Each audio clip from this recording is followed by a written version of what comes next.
checkmate, you don't need the queen or the rook. Because of the ability of the pawn to be promoted into the queen or into some other piece once it reaches the 8th rank, all you need is often just one pawn. But here we are going to demonstrate how do you give checkmate if you have 2 pawns and your opponent has none.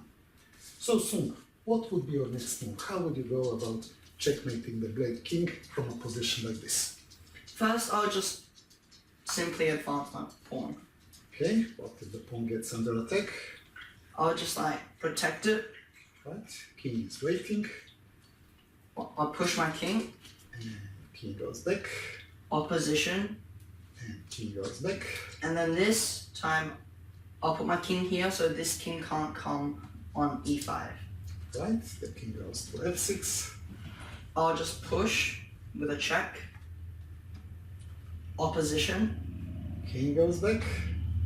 I'll go on king f5. King goes here. I push.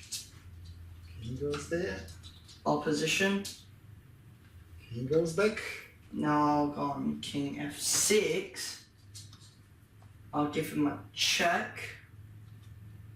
And this is where if white had 1 pawn, it would be a draw.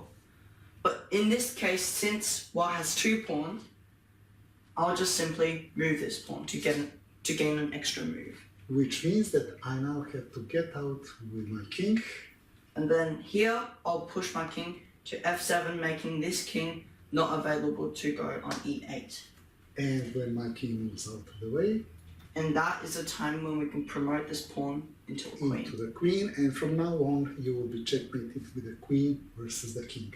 If you go back a couple of moves, why would this position be a draw if you didn't have an extra pawn?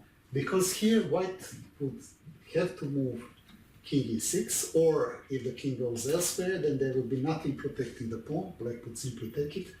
But in order to protect the pawn, this king needs to go to e6, and all of a sudden the black king has no squares to go to.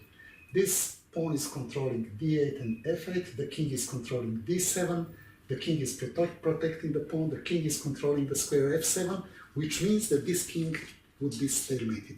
Nowhere to go, no other legal moves to play, and the game would have to finish in a draw. By the way, if you have 2 disconnected pawns, then the procedure to win the game would be just the same, which means you would advance this pawn with the help of your king, and you would repeat the same pattern over and over again. So you would force the king to go back, you would gain a little bit of space, advance your pawn, again you would force the king to move back, gain some space, advance the pawn, repeat the same procedure again, and once this critical position is reached, you have to remember not to go here, otherwise it would be stalemate. Instead, you just push on a4. And you use this pawn move just to pass the move to your opponent. Your opponent now has to come out with a king.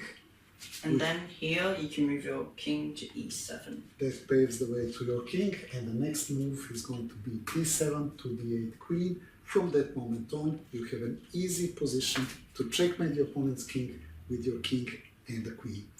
And this is how you give checkmate with 2 pawns.